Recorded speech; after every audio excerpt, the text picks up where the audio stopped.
집도 없고 모아놓은 돈도 없는데 월급 300만 원으로 무슨 결혼을 하겠다는 거야? 아빠는 돈밖에 모르세요? 결혼은 현실이야. 사랑이 가난을 평생 버티게 해줄 것 같아. 저는 소리쳤습니다. 하나뿐인 딸 앞에서요. 저는 내일부터 가짜 이름으로 제 사윗감의 공사장에 취직합니다. 59세 재벌 회장인 제가 말입니다. 이유는 단 하나. 월급 300만 원짜리 그 남자가 제 딸과 결혼하는 걸 막기 위해서입니다. 2023년 3월 15일 토요일 오후 7시 서울 강남구 청담동 59층 펜트하우스. 저는 강태준, 59세, 태준건설 회장입니다. 연 매출 3천억 원 규모의 중견건설사를 30년간 일궈왔죠. 하지만 오늘 하나뿐인 딸 지우가 제 앞에서 결혼하겠다고 말했습니다. 상대는 박민호, 31살, 중소건설사 현장 대리, 월급 300만 원. 부모님은 일찍 돌아가셨고 대학은 중퇴했습니다. 딸은 그를 1년째 만나고 있었지만 저는 단 한 번도 허락한 적 없습니다. 30년 전 저도 가난한 현장 기술자였습니다. 월급 80만 원 받으며 명문가 딸과 사랑에 빠졌죠. 그 여자가 지우 엄마, 제 아내였습니다. 하지만 아내는 10년간 저와 함께 가난하게 살다가 38살에 세상을 떠났습니다. 과로사였습니다. 아니, 솔직히 말하면 가난이 만든 죽음이었죠. 그래서 결심했습니다. 딸만큼은 절대 엄마처럼 만들 수 없다고.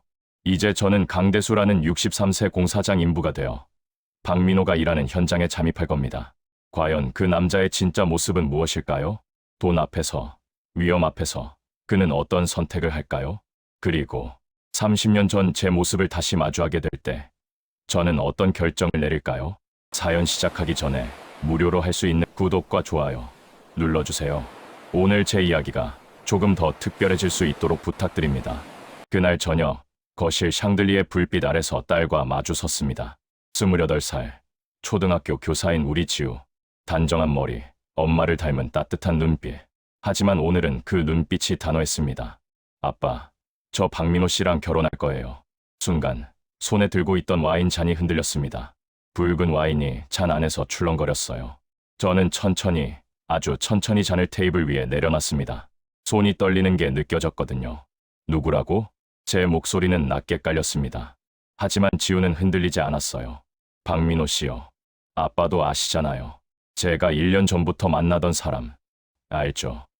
당연히 알고 있었습니다. 혼자 동생 둘을 키웠다고 들었어요. 가엾은 사람이죠. 불쌍하기까지 합니다. 하지만 그게 제 딸의 남편이 되어야 할 이유는 아니지 않습니까? 저는 자리에서 일어났습니다. 창문 쪽으로 걸어가 밖을 내려다봤어요. 59층 펜트하우스에서 보이는 서울 야경. 반짝이는 불빛들이 끝없이 펼쳐져 있었습니다. 이 모든 걸 읽어낸 게 저였습니다. 맨손으로 시작해서 태준건설을 연 매출 3천억 규모로 키웠죠. 하지만 그 과정에서 잃은 것도 많았습니다. 특히 지우, 엄마를. 지우야. 저는 여전히 창밖을 보며 말했습니다. 그 사람이 널 어떻게 먹여 살리겠니? 아빠, 전 먹여 살림 받으려고 결혼하는 거 아니에요. 지우의 목소리가 단호해졌어요. 사랑하니까 결혼하는 거예요. 사랑. 그 말을 듣는 순간 가슴 속에서 무언가가 터져 나오려는 걸 느꼈습니다. 저는 휙 돌아섰어요. 지우를 똑바로 쳐다봤습니다. 사랑으로 밥 먹고 사니? 사랑으로 집 사니? 목소리가 커졌습니다. 제 의지와 상관없이요. 월급 300만 원으로 애는 어떻게 키울 건데? 집도 없고 저축도 없는 사람이 무슨 결혼을 해? 아빠. 지우가 소리쳤어요. 눈에 눈물이 고이더군요. 왜 그렇게밖에 생각 못하세요? 민호 오빠는 정말 좋은 사람이에요. 성실하고 책임감 있고. 그래, 좋은 사람이겠지. 저는 비웃듯 말했습니다. 하지만 가난한 사람이잖아. 현실을 봐라, 지우야. 지우가 입술을 깨물었어요. 눈물이 뺨을 타고 흘러내렸습니다. 아빠는 돈밖에 모르세요. 그러니까 엄마도. 그 말은 끝까지 하지 못했습니다. 하지만 저는 알아들었어요. 그러니까 엄마도 일찍 돌아가신 거예요. 가슴이 철렁 내려앉았습니다. 나가봐라. 제 목소리는 떨리고 있었습니다. 아빠, 나가라고 했어. 지우는 한참을 저를 바라봤습니다. 그러고는 돌아서서 방으로 들어갔어요. 쾅, 문 닫히는 소리가 울렸습니다. 혼자 남은 거실에서 저는 다시 소파에 앉았습니다. 테이블 위에 놓인 와인 잔을 집어들었어요. 한 모금 마셨죠. 쓴맛이 목을 타고 내려갔습니다. 문득 30년 전이 떠올랐습니다. 1995년 여름이었어요. 저는 29살, 이름 없는 건설 현장 기술자였습니다. 월급 80만 원 받으며 하루 종일 땡볕 아래서 일했죠. 그때 만난 사람이 지연이었습니다. 지우, 엄마요. 명문가 딸이었죠. 이화여대 나온 숙녀였고 집안도 좋았습니다. 하지만 그 사람은 가난한 저를 선택했어요. 아버지가, 그러니까 제 장인어른이 극렬히 반대했습니다. 우리 딸을 거지한테 줄 수는 없네. 장인어른은 제 면전에서 그렇게 말했어요. 자네 같은 사람이 우리 딸을 행복하게 해줄 수 있을 것 같나? 저는 그날 무릎을 꿇었습니다. 장인어른 앞에서요. 목숨 걸고 지연이를 지키겠습니다. 행복하게 해드리겠습니다. 결국 결혼은 했습니다. 하지만 장인어른 말이 맞았어요. 지연이는 고생했습니다. 좁은 반지하 월세방에서 살았고 여름엔 곰팡이 냄새에 시달렸죠. 겨울엔 보일러도 제대로 안 나왔습니다. 지연이는 한 번도 불평하지 않았어요. 웃으며 김치찌개 끓여주고 제가 퇴근하면 현관에서 맞아줬습니다. 하지만 저는 알고 있었습니다. 그 사람이 얼마나 힘들어했는지를. 친구들이 명품 가방 메고 다닐 때 지연이는 시장에서 산천 가방을 들었어요. 친구들이 해외여행 갈 때 지연이는 김포 한강공원이 여행의 전부였습니다. 그렇게 10년을 살았습니다. 제 사업이 조금씩 커지기 시작했을 때 지연이가 쓰러졌어요. 과로였습니다. 아니, 솔직히 말하면 가난이 만든 병이었죠. 제대로 된 병원도 못 가고 영양가 있는 음식도 못 먹고 스트레스만 쌓인 채 살았으니까요. 지연이는 38살에 세상을 떠났습니다. 제 손을 꼭 잡고 마지막으로 이렇게 말했어요. 여보, 당신 잘못 아니에요. 전 행복했어요. 정말로. 하지만 저는 알고 있습니다. 그게 위로였다는 걸. 제 죄책감을 덜어주려던 거짓말이었다는 걸. 지연이는 제 가난 때문에 죽었습니다. 그 후로 저는 미친 듯이 일했어요. 회사를 키웠고 돈을 벌었습니다. 단 하나, 딸 지우만큼은 엄마처럼 고생시키지 않겠다는 일념으로요. 그런데 지금 그 딸이 30년 전 제 모습 같은 남자와 결혼하겠다고 합니다. 월급 300만 원짜리 현장 직원이랑요. 안 됩니다. 절대 안 돼요. 지우만큼은 엄마처럼 만들 순 없습니다. 저는 휴대폰을 집어들었습니다. 비서실장에게 전화를 걸었어요. 여보세요, 회장님. 김 실장, 박민호라는 사람 알지? 아, 예. 지우 양이 만나시는 분이요. 그 사람 신상 전부 조사해. 학력, 경력, 빚 전과, 여자 관계, 술버릇, 뭐든지 좋으니까 흠 잡을 만한 거 찾아봐. 회장님, 그건 내일 오전까지. 전화를 끊었습니다. 하지만 뭔가 찝찝했어요. 이것만으론 부족한 것 같았습니다. 조사 자료는 겉모습만 보여줄 뿐이니까요. 저는 진짜 모습이 보고 싶었습니다. 박민호라는 남자가 정말 제 딸을 지킬 수 있는 사람인지 아니면 그저 딸의 돈을 노리는 건 아닌지 직접 확인하고 싶었어요. 그때 문득 한 가지 생각이 떠올랐습니다. 직접 가보면 어떨까? 박민호가 일하는 현장에요. 하지만 제 얼굴로 가면 안 되겠죠. 태중건설 회장이 나타나면 다들 긴장할 테니까요. 그렇다면 변장을 해야겠군. 저는 천천히 미소를 지었습니다. 처음으로요. 공사장 인부로 변장해서 박민호 옆에서 일하는 겁니다. 그러면 보이겠죠. 그 남자가 어떻게 일하는지, 동료들을 어떻게 대하는지, 돈 앞에서 어떤 선택을 하는지. 만약 제 예상대로라면 박민호는 결국 본색을 드러낼 겁니다. 그러면 지우도 포기하겠죠. 하지만 만약, 정말 만약에 그 남자가 진짜 괜찮은 사람이라면 저는 고개를 저었습니다. 그럴 리 없어. 가난한 인간치고 제대로 된 놈 못 봤어. 냉소적인 생각이었죠. 하지만 어쩔 수 없었습니다. 30년 전에 저 자신조차 믿을 수 없으니까요. 저는 서재로 걸어갔습니다. 서랍 깊숙한 곳에서 낡은 사진 한 장을 꺼냈어요. 29살에 제가 작업복 입고 활짝 웃고 있는 사진이었습니다. 옆에는 지연이가 있었죠. 여보, 내가 제대로 하는 거 맞겠지? 사진 속 지연이는 대답하지 않았습니다. 그저 환하게 웃고 있을 뿐이었어요. 저는 사진을 다시 서랍에 넣었습니다. 그리고 결심했습니다. 내일부터 강태주는 없습니다. 59세 공사장 인부 강대수가 탄생하는 거죠. 박민호 씨, 미안하지만 당신을 시험하겠습니다. 제 딸을 위해서라면 저는 무엇이든 할 수 있으니까요. 창밖으로 밤바람이 불어왔습니다. 3월의 차가운 바람이었어요. 하지만 제 가슴속은 더 차갑게 식어가고 있었습니다. 과연 제가 찾는 건 박민호의 본색일까요? 아니면 제 자신의 과거일까요? 그건 저도 아직 모르겠습니다. 다음 날 새벽 5시, 거울 앞에 선 사람은 강태준 회장이 아니었습니다. 발엔 청색 작업복, 곳곳에 기름때 묻은 낡은 면장갑, 노란색 안전모, 그리고 얼굴엔 분장팀이 만들어준 주름과 검버섯. 63세 일용직 인부 강대수였습니다. 회장님, 정말 괜찮으시겠습니까? 옆에서 김 비서실장이 걱정스러운 얼굴로 물었습니다. 괜찮아. 30년 전엔 나도 매일 이런 옷 입고 다녔어. 저는 안전모를 눌렀었습니다. 거울 속 제 모습이 낯설었어요. 아니, 어쩌면 가장 익숙한 모습인지도 몰랐죠. 신호는 완벽하게 만들어놨습니다. 경기도 광주에서 올라온 일용직 인부. 건축 경력 40년. 현장 소장한테도 사정 이야기했고요. 민호한테는 모릅니다. 소장님도 비밀 유지하기로 했습니다. 좋아. 오전 7시 서울 송파구 건설 현장. 철근과 시멘트 냄새가 코를 찔렀습니다. 덤프트럭 소리, 용접 소리, 인부들이 고함치는 소리. 30년 만에 듣는 현장의 아침이었습니다. 야, 새로 오신 분, 여기 현장 소장 최연수가 손짓했습니다. 45세, 덩치 큰 남자였죠. 강대수 씨 맞으시죠? 나이가 63세? 예, 소장님. 일은 할 수 있습니다. 알아요. 경력 보니까 베테랑이시던데. 근데 박민호 대리 밑으로 들어가실 건데 괜찮으시겠어요? 민호 대리요? 예.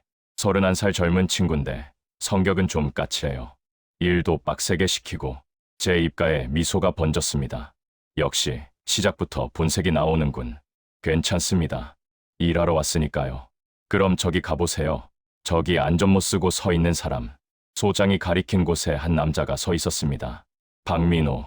사진으로만 보던 얼굴이었습니다. 175cm 정도 키에 그을린 피부, 다부진 체격, 작업복 차림이었지만 자세는 꼿꼿했어요. 저는 천천히 걸어갔습니다. 박민호 대리입니까? 민호가 돌아봤습니다. 날카로운 눈빛이었어요. 저를 위아래로 훑어봤습니다. 강대수 씨요. 오늘부터 저희 팀이시네요. 예, 잘 부탁드립니다. 악수를 청했습니다. 민호가 잠깐 망설이더니 손을 내밀었어요. 굳은 살 박힌 손이었습니다. 연세가 많으신데 힘드실 텐데요. 일은 할 줄 압니다. 그래도 무리하지 마세요. 여긴 위험한 데가 많아서. 의외로 부드러운 말투였습니다. 하지만 저는 경계를 늦추지 않았죠.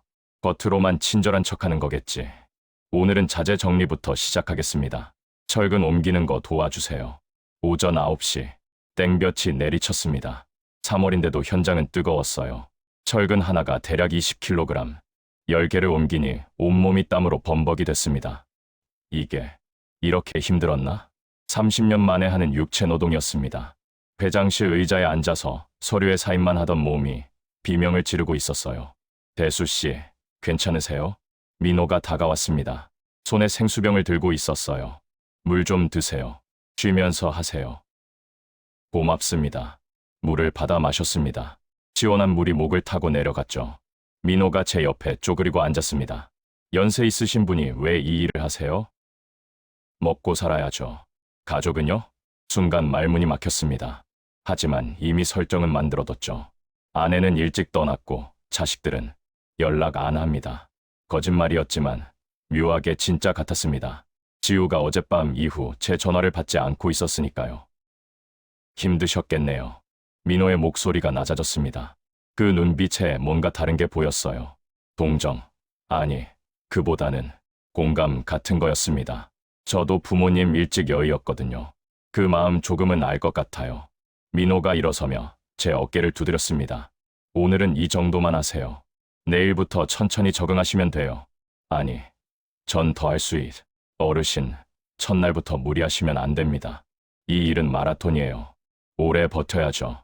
그리고는 돌아서서 다른 인부들을 챙기러 갔습니다. 저는 그 뒷모습을 멍하니 바라봤습니다. 이게 뭐지? 예상과 달랐습니다. 민호는 나이 든 신입을 함부로 대하지 않았어요. 오히려 배려하고 있었습니다. 연기일 거야. 소장이 보고 있으니까. 그렇게 생각하려 했습니다. 점심시간. 인부들이 컨테이너 그늘에 모여 도시락을 펼쳤습니다. 저도 김 실장이 싸준 도시락을 꺼냈어요. 반찬이 형편없었습니다. 김치, 단무지, 그리고 계란 반 개. 일부러 초라하게 준비한 거였죠. 대수 씨, 혼자 드세요? 민호가 다가왔습니다. 그리고는 자기 도시락을 펼치더니 반찬을 덜어 제 도시락에 놓았습니다. 뭐 하십니까, 대리님? 어르신 반찬이 없잖아요. 이거 드세요. 제가 많이 싸왔어요. 아니, 전 드세요. 힘든 일 하는데 제대로 먹어야죠. 민호는 웃으며 자기 자리로 돌아갔습니다. 저는 도시락을 내려다봤습니다. 제육볶음, 시금치나물, 김전. 정성스러운 반찬이었어요. 한 입 먹었습니다. 맛있었습니다. 아니, 맛있다는 게 문제가 아니었어요. 30년 전 지연이가 새벽같이 일어나 싸주던 도시락 맛이 났습니다. 가슴이 먹먹해졌습니다. 오후 2시. 대수씨, 위험해요? 민호의 목소리가 들렸습니다. 순간 위에서 공구가 떨어지고 있었어요. 제 머리 위로요. 저는 얼어붙었습니다. 그런데 누군가 제 팔을 확 잡아당겼습니다. 민호였어요. 쾅! 공구가 제가 서 있던 자리에 떨어졌습니다. 30cm만 늦었어도 제 머리를 맞았을 겁니다. 괜찮으세요? 민호가 제 어깨를 붙잡고 물었습니다. 얼굴에 진짜 걱정이 가득했어요. 예, 고맙습니다. 정신 차리셔야죠. 현장에선 한눈 팔면 안 돼요. 민호가 위를 올려다보며 소리쳤습니다. 야, 김 기사님, 공구 제대로 안 잡으면 사람 죽어요. 조심하세요. 그리고 다시 저를 보며 말했습니다. 오늘 일은 여기까지 하세요. 놀라셨을 테니까. 아니, 어르신, 제 말 들으세요. 이건 명령입니다. 민호의 눈빛이 단호했습니다. 저는 고개를 끄덕일 수밖에 없었습니다. 오후 5시, 퇴근길. 현장을 나서는데 민호가 뛰어왔습니다. 대수씨, 잠깐만요. 예? 이거. 민호가 봉투를 내밀었습니다. 만져보니 돈이었어요. 뭡니까, 이게? 오늘 일당이요. 5만 원인데 제가 개인적으로 5만 원 더 보탰어요. 왜 그러십니까? 첫날이라 힘드셨잖아요. 그리고 어르신 형편이 어려우실 것 같아서요. 가슴이 덜컥 내려앉았습니다. 대리님, 전 동정 받으려고. 동정 아닙니다. 민호가 제 눈을 똑바로 봤습니다. 저도 옛날에 누군가 도움 받았거든요. 그때 그분이 그러시더라고요. 나중에 내가 여유 생기면 다른 사람 도와줘라고. 민호가 웃었습니다. 그래서 전 가끔 이렇게 해요. 제가 받은 것 돌려주는 거죠. 그리고는 손을 흔들며 걸어갔습니다. 저는 그 자리에서 한참을 서 있었습니다. 손에 든 봉투가 무거웠습니다. 돈이 무거운 게 아니었어요. 그 마음이 무거웠습니다. 밤 9시, 집으로 돌아온 서재. 변장을 지우고 편한 옷으로 갈아입었습니다. 거울을 봤어요. 다시 강태준 회장이었습니다. 하지만 뭔가 달라진 것 같았습니다. 책상 위에 김 실장이 올려둔 조사 보고서가 있었어요. 박민호 신상조사 결과 한 장 한 장 넘겼습니다. 전과 없음, 빚 없음, 5년 전 부모님 빚 3억 원 전액 상환, 여자 관계 깨끗함, 술 버릇 거에 안 마심, 마셔도 조용함, 동료 평가, 민호 대리만큼 책임감 있는 사람 없다. 항상 남의 일 먼저 챙긴다. 보고서를 덮었습니다. 잡을 데가 없었습니다. 아니, 그게 더 화가 났습니다. 완벽한 사람은 없어. 뭔가 숨기고 있는 거야. 그렇게 생각하려 했지만 오늘 본 민호의 모습이 자꾸 떠올랐습니다. 물 건네주던 손, 반찬 덜어주던 미소, 위험한 순간 저를 구해준 그 눈빛, 그리고 10만 원짜리 봉투, 젠장. 저는 중얼거렸습니다. 창밖을 봤어요. 달이 떠 있었습니다. 지연이가 좋아하던 보름달이었죠. 여보, 저 사람 혹시 진짜 괜찮은 사람인 걸까? 하지만 고개를 저었습니다. 아직 모릅니다. 하루 봤다고 알 수 있는 게 아니잖아요. 내일도 가야 합니다. 박민호의 진짜 모습을 끝까지 확인해야 합니다. 제 딸을 위해서요. 3일째 되는 날이었습니다. 몸은 여전히 비명을 지르고 있었지만 조금씩 적응이 됐어요. 아침 6시에 일어나 작업복 입고 현장 가서 민호의 지시를 받는 일상. 이상했습니다. 59세 재벌 회장이 31살 현장 대리 밑에서 일하는 게 굴욕적일 줄 알았는데 묘하게 편안했어요. 아니, 어쩌면 30년 전으로 돌아간 것 같았습니다. 대수씨, 오늘은 2층 철근, 배근 작업 도와주세요. 알겠습니다, 대리님. 민호는 변함없었습니다. 3일 동안 지켜본 결과 그는 모든 인부를 똑같이 대했어요. 나이 많은 저에게도 20대 신입에게도 공평했습니다. 그리고 정확했죠. 하지만 아직 모른다. 진짜 시험은 지금부터야. 오전 10시 현장 사무실 앞에 고급 세단 한 대가 섰습니다. 정장 입은 남자 2명이 내렸어요. 40대 중반쯤 돼 보이는 사람들이었습니다. 박민호 대리 계십니까? 예, 접니다. 민호가 다가갔습니다. 저는 10m 정도 떨어진 곳에서 철근을 나르는 척하며 귀를 쫑긋 세웠죠. 우진건자재 이사 김태영입니다. 명함 받으세요. 아, 예, 반갑습니다. 다음 주 들어올 H빔 철골건으로 왔습니다. 잠깐 사무실에서 이야기 좀 할까요? 민호가 잠깐 망설이더니 고개를 끄덕였습니다. 세 사람이 컨테이너 사무실로 들어갔어요. 저도 슬쩍 따라갔습니다. 컨테이너 벽은 얇았어요. 옆에서 작업하는 척하면 대화가 다 들렸죠. 박 대리님, 저희가 이번에 특별히 좋은 조건을 준비했습니다. 김태형의 목소리였습니다. H빔 단가를 기존보다 15% 낮춰드리겠습니다. 15%요? 민호의 목소리가 의아했어요. 그럼 품질은요? 그게 사실 KS 인증은 좀 애매한데 중국산으로 가면 가능합니다. 순간 민호의 목소리 톤이 낮아졌습니다. 중국산이요? 도면에는 국산 KS 제품으로 명시돼 있는데요. 그러니까 그걸 좀 우리끼리만 아는 걸로 하는 거죠. 정적이 흘렀습니다. 안 됩니다. 민호의 대답은 단호했습니다. 박 대리님, 좀 급하게 판단하시는 거 아닙니까? 일단 조건 들어보시죠. 조건이고 뭐고 없습니다. 중국산 비인증 제품은 못 씁니다. 박 대리님, 김태영의 목소리가 한층 낮아졌습니다. 이번 건 금액이 얼마인 줄 아십니까? 5억입니다. 거기서 15% 절감하면 7,500만 원이에요. 그 중에서 잠깐 뜸을 들이더니 김태영이 말했습니다. 3천만 원을 박 대리님께 드리겠습니다. 현금으로요. 제 심장이 쿵 소리를 냈습니다. 3천만 원. 민호의 월급이 320만 원이니까 거의 10개월치였습니다. 자, 이제부터야 진짜 본색이 나온다. 저는 숨을 죽이고 기다렸습니다. 얼마나 지났을까요? 30초쯤 됐을 겁니다. 하지만 30분처럼 느껴졌어요. 드디어 민호가 입을 열었습니다. 나가주세요. 네, 나가라고요. 지금 당장. 민호의 목소리는 떨리고 있었습니다. 하지만 분노로 떨리는 거였어요. 박 대리님, 진정하시고. 진정이요? 컨테이너 문이 벌컥 열렸습니다. 민호가 나왔어요. 얼굴이 붉게 상기돼 있었습니다. 김태형과 다른 남자가 따라 나왔죠. 박 대리님, 이건 업계에서 다 하는 겁니다. 왜 유독 대리님만? 다들 한다고요? 민호가 비웃었습니다. 그래서 세월호가 침몰했습니다. 다들 한다고 부실 자재 쓰고, 다들 한다고 뒷돈 받고, 다들 한다고 안전 무시하다가 304명이 죽었어요. 목소리가 컸습니다. 주변 인부들이 하나둘 쳐다봤어요. 김태영의 얼굴이 굳었습니다. 박 대리, 말 조심하시죠. 우리가 언제 안전을 무시했다고. 지금 무시하고 계시잖아요. 민호가 도면을 펼쳤습니다. 여기 보세요. 이 H빔은 15층 건물 중심 기둥입니다. 하중을 견뎌야 할 핵심 구조예요. 여기에 비인증 중국산을 쓰면 어떻게 됩니까? 그 정도 하중은 충분하지 않습니다. 민호가 소리쳤습니다.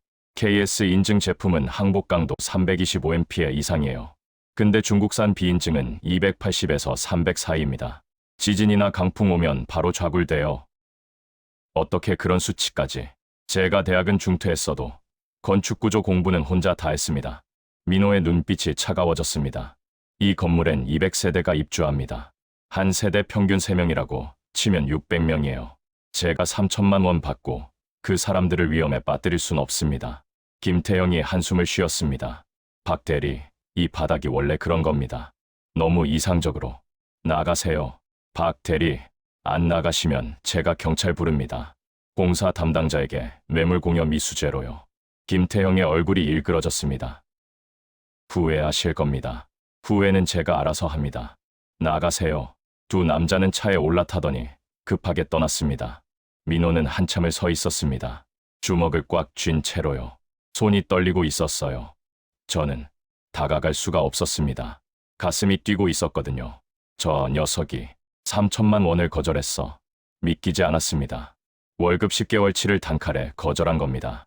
그것도 아무도 모를 일인데요. 만약 제가 30년 전 똑같은 제안을 받았다면 솔직히 흔들렸을 겁니다. 아니, 어쩌면 받았을지도 모르죠. 그때 최연수 소장이 다가왔습니다. 민호야, 무슨 일이야? 아무것도 아닙니다. 소장님, 아무것도 아닌 일로 저렇게 소리를 질러? 다 들렸어. 민호가 고개를 숙였습니다. 죄송합니다. 사과할 일이 아니잖아. 소장이 민호의 어깨를 탁 쳤습니다. 잘했어. 네가 안 거절했으면 내가 거절했을 거다. 감사합니다. 대신 우진건 자재는 이제 우리한테 자재 안 팔 거야. 너 알지? 예, 압니다.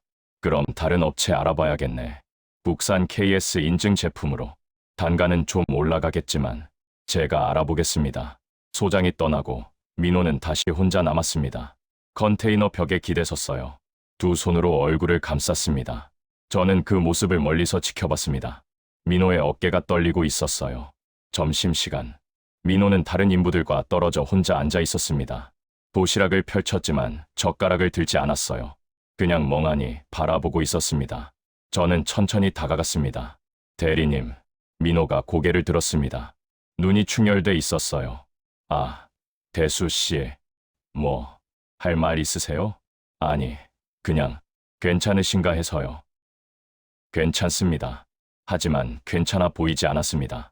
저도 옆에 앉았습니다. 한참 침묵이 흘렀어요. 민호가 먼저 입을 열었습니다. 대수 씨, 전 제대로 한 걸까요? 네, 3천만 원이었어요. 제 월급 10개월치. 민호가 쓴 웃음을 지었습니다. 사실 말이죠. 저 지금 돈이 필요해요. 여자친구랑 결혼하려는데 여자친구 아버지가 절 반대하거든요. 가난하다고 가슴이 철렁했습니다. 그 아버지 말이 맞아요. 전 가난해요. 월세방 살고 저축도 거의 없고 그런 제가 무슨 낯짝으로 결혼하겠다고 하겠어요. 민호의 목소리가 떨렸습니다. 3천만 원이면 전세금 보증금 보탤 수 있었어요. 예식 비용도 되고 그 아버지한테 조금이라도 제가 성의가 있다는 걸 보일 수 있었죠. 그런데 왜 받으면 안 되니까요. 민호가 저를 똑바로 봤습니다. 대수 씨, 전 한번 봤어요. 부실 공사로 무너진 건물을요. 언제요? 7년 전입니다. 제가 일하던 현장 옆 건물이 무너졌어요. 준공한 지 2년밖에 안 된 건물이었는데 민호의 눈빛이 흔들렸습니다. 5명이 죽었어요. 그중에 초등학생 2명이 있었습니다. 학원 가던 길이었대요. 나중에 알고 보니 시공사가 돈 아끼려고 부실 자재 썼대요. 철근도 규격 미달이고 콘크리트도 강도 부족이었대요. 민호의 주먹이 떨렸습니다. 그때 생각했어요. 내가 이 일하는 한 절대 그런 짓은 안 하겠다고. 돈 때문에 사람 죽이는 공범은 안 되겠다고. 저는 아무 말도 할 수 없었습니다. 그래서 거절했어요. 3천만 원이 아니라 3억이어도 거절했을 겁니다. 민호가 도시락을 집어들었습니다. 돈은 또 모으면 되잖아요. 근데 사람 목숨은 못 되돌리니까요. 그리고는 밥을 한 숟가락 떴습니다. 저는 민호의 옆 얼굴을 바라봤습니다. 그 얼굴에 30년 전 제 모습이 겹쳐 보였습니다. 아니, 제가 되고 싶었던 모습이었습니다. 그날 밤, 서재, 저는 와인을 마시고 있었습니다. 손이 떨려서 잔이 흔들렸어요. 책상 위에는 박민호의 조사 보고서가 펼쳐져 있었습니다. 그 옆에 제가 적은 메모가 있었죠. 1일차 노인 배려, 물과 반찬 챙김, 위험에서 구해줌. 2일차 10만 원, 봉투 자기 돈으로. 3일차 3천만 원, 거절 월급 10개월치. 저는 펜을 들었습니다. 그리고 한 줄 더 적었습니다. 이 사람은 내가 아니었다. 와인을 한 모금 더 마셨습니다. 쓰디 쓴 맛이었습니다. 아니, 쓴 건 와인이 아니라 제 마음이었죠. 30년 전, 저는 선택의 기로에 섰었습니다. 아내와 사랑을 택할 것인가, 장인어른의 인정을 받기 위해 돈을 벌 것인가. 저는 둘 다 택하려 했어요. 그래서 미친 듯이 일했습니다. 하지만 결국 둘 다 잃었습니다. 아내는 떠났고 딸은 저를 원망하고 있었으니까요. 그런데 박민호는 달랐습니다. 그는 명확했어요. 돈보다 원칙, 편의보다 안전, 자기 이익보다 타인의 생명. 이 녀석은 내가 될 수 없었던 사람이구나. 휴대폰이 울렸습니다. 지우였어요. 사흘 만에 처음 온 전화였습니다. 손이 떨렸지만 받았습니다. 여보세요? 아빠. 지우의 목소리가 들렸습니다. 민호 오빠한테 무슨 짓 하신 거 아니죠?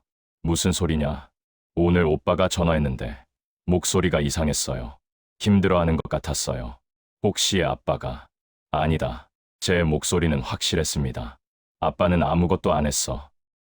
정말요? 그래, 정말이다. 잠깐 침묵이 흘렀습니다. 아빠, 민호 오빠 정말 좋은 사람이에요. 꼭 인정해 주세요. 저는 눈을 감았습니다. 지우야. 예, 아빠가 생각해 볼게. 정말요? 그래. 조금만 시간을 줘. 전화를 끊었습니다. 창밖을 봤어요. 별이 총총했습니다. 여보, 당신이 옳았어요. 돈보다 중요한 게 있었어. 저는 조용히 중얼거렸습니다. 하지만 아직 끝까지 확인하고 싶어. 저 사람이 정말 우리 딸을 지킬 수 있는지. 내일도 현장에 가야 합니다. 박민호라는 사람을 끝까지 지켜봐야 합니다. 5일째 아침, 몸은 이제 완전히 적응했습니다. 아니, 적응한 게 아니라 익숙해진 거였죠. 30년 전 기억이 되살아난 겁니다. 새벽 5시 기상, 작업복 착용, 현장 도착, 안전 교육, 작업 시작. 이 모든 게 자연스러웠어요. 오히려 회장실 의자가 낯설게 느껴질 정도였습니다. 대수 씨, 오늘 컨디션 좋아 보이시네요. 민호가 웃으며 말했습니다. 일 배우셨나 봐요. 이제 진짜 현장 사람 같으세요. 고맙습니다. 묘한 기분이었습니다. 칭찬이 기뻤거든요. 59세 재벌 회장이 31세 현장 대리에게 인정받았다고 기뻐하다니. 점심시간. 오늘은 현장 구석에서 밥을 먹지 않고 인부들이 모여있는 곳으로 갔습니다. 슬쩍 민호 이야기를 들어보고 싶었거든요. 대수 씨, 여기 앉으세요. 50대 중반쯤 되는 인부가 자리를 내줬습니다. 이름은 박기철, 배관공이었죠. 고맙습니다. 앉아서 도시락을 펼쳤어요. 주변에 인부들이 대여섯 명 모여 있었습니다. 대수 씨, 여기 일 어때요? 괜찮으세요? 예, 덕분에요. 다들 잘해주셔서. 민호 대리가 워낙 사람이 좋아서 그래요. 다른 인부가 끼어들었습니다. 30대 초반으로 보이는 젊은 친구였어요. 저는 기회다 싶어 물었습니다. 민호 대리님이 원래 그러신가요? 그럼요. 저 친구만큼 착한 애 없어요. 박기철이 밥을 한술 뜨며 말했습니다. 제가 작년에 허리 다쳤을 때 민호 대리가 얼마나 챙겨줬는지 아세요? 병원비도 빌려주고 일 못하는 2달 동안 생활비도 보태줬어요. 정말입니까? 그럼요. 그것도 자기 돈으로요. 회사 복집이 아니고. 옆에 있던 젊은 인부가 거들었습니다. 저도요. 제가 신입이었을 때 실수로 자재 떨어뜨렸거든요. 300만 원 어치였어요. 소장님한테 엄청 혼날 뻔했는데 민호 대리가 자기 실수라고 덮어줬어요. 그럼 300만 원은? 민호 대리가 물었죠. 5개월 동안 월급에서 조금씩 빼면서요. 제 숟가락이 멈췄습니다. 그렇게까지 아십니까? 민호 대리는 원래 그래요. 박기철이 물을 한 모금 마시며 계속 말했습니다. 월급날이면 꼭 우리 회식비 내요. 한 달에 2,030만 원씩은 쓰는 것 같던데. 자기는 맨날 월세방 산다고 그러면서 말이죠. 월세요? 예. 신림동에 원룸 산대요. 보증금 500 월세 40만 원짜리. 젊은 친구가 그런데 사는 게 안쓰러워서 제가 한번 물어봤어요. 왜 전세를 안 얻냐고요. 박기철이 한숨을 쉬었습니다. 그랬더니 이렇게 말하더라고요. 저 집 살 돈으로 동생들 학비 냈어요라고. 동생들이요? 예, 2명 있대요. 대학생들인데 민호 대리가 다 키웠다고 하더라고요. 부모님이 일찍 돌아가셔서 다른 인부가 끼어들었습니다. 부모님 빚도 다 갚았대요. 3억인가 그랬나? 맞아요. 5년 걸렸대요. 자기는 대학도 못 다니고 현장에서 일하면서요. 저는 숨이 막혔습니다. 박민호 조사 보고서에도 나온 내용이었지만 동료들 입에서 직접 들으니 무게가 달랐어요. 근데 신기한 게요. 젊은 인부가 말했습니다. 민호 대리, 그렇게 힘들게 살면서도 한 번도 불평 안 해요. 맨날 웃고 다녀요. 맞아. 오히려 우리 걱정해주지. 진짜 대단한 친구예요. 나이는 어린데 배울 게 많아요. 인부들이 하나둘 고개를 끄덕였습니다. 저는 도시락을 내려다봤습니다. 밥이 목으로 넘어가지 않았어요. 오후 3시. 작업 중에 민호가 한 인부를 혼내는 걸 봤습니다. 김 기사님, 안전띠 안 매면 어떡합니까? 아이고, 잠깐인데 뭐. 잠깐이 제일 위험합니다. 당장 내려오세요. 목소리가 날카로웠어요. 평소와 달랐죠. 인부가 투덜거리며 내려왔습니다. 왜 이렇게 빡빡하게 구냐? 민호가 그 인부 앞에 섰습니다. 김 기사님, 작년에 평택 현장에서 추락 사고 났던 거 아시죠? 아, 그거. 거기서 죽은 사람이 안전띠 안 매고 잠깐만이라고 했대요. 3층에서 떨어져서 즉사했습니다. 부인이랑 초등학생 딸 2명 남겨두고요. 인부의 얼굴이 굳었습니다. 저는 그런 일 안 만들고 싶어요. 김 기사님, 가족 울리고 싶지 않습니다. 민호의 목소리가 떨렸습니다. 그러니까 제발 규칙 지켜주세요. 미안하다. 민호야. 고맙습니다. 다시 올라가시되 안전띠부터 매세요. 인부가 고개를 끄덕이고 올라갔습니다. 이번엔 안전띠를 확실히 맸어요. 민호는 한숨을 쉬며 자기 자리로 돌아갔습니다. 저는 그 뒷모습을 바라봤습니다. 저 녀석은 단순히 착한 게 아니구나. 책임감이었습니다. 모든 사람을 지켜야 한다는, 누구도 다치게 해서는 안 된다는 그런 무거운 책임감을 지고 있었어요. 31살밖에 안 된 젊은이가요. 오후 6시, 퇴근 시간. 대부분 인부들이 떠났습니다. 저도 나가려다가 문득 뭔가 찝찝해서 뒤를 돌아봤어요. 현장 사무실 컨테이너에 불이 켜져 있었습니다. 누가 아직 있나? 슬쩍 다가가서 창문으로 들여다봤습니다. 민호였어요. 혼자 책상에 앉아서 도면을 보고 있었습니다. 계산기를 두드리고 뭔가 적고 또 계산하고, 책상 한쪽에는 안전모가 놓여 있었어요. 낡고 긁힌 노란색 안전모. 그리고 그 옆에 액자가 하나 있었습니다. 저는 눈을 가늘게 떴어요. 사진 속에는 민호와 지우가 있었습니다. 놀이공원에서 찍은 것 같았어요. 두 사람이 웃고 있었죠. 민호가 도면에서 눈을 떼고 그 액자를 집어들었습니다. 한참을 들여다봤어요. 그리고 작게 중얼거렸습니다. 지우야. 제 심장이 쿵 뛰었습니다. 조금만 기다려.